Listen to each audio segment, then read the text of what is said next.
seçersen qara. Dünya sen gördüğün değil ben öpşen. Boynu büküp görüp salarlar tora. Ne güven ne de ki eğil ben öpşen. Çok kalıp bahara, çok kalıp yaza.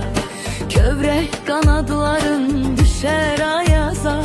Yer verme yanında ruhu da yaza. Amana salarsan değil ben öpşen. Olmaz ki özünü lah adı darsan. Şahtanın dadını tezce dadarsan. Elek ol dibinde itib batarsan.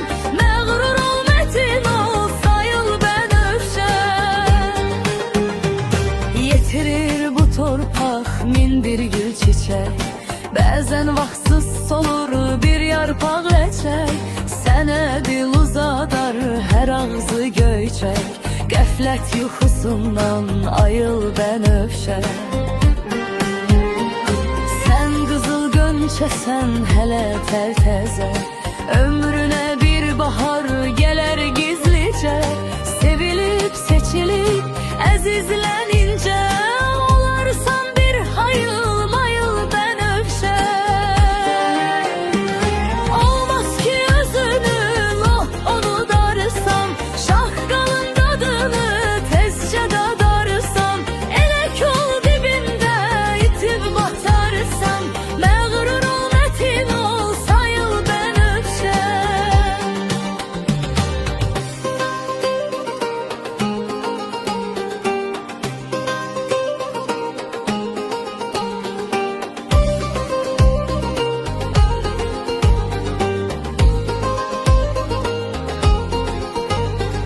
Olmaz ki özünü lah bunu darsan.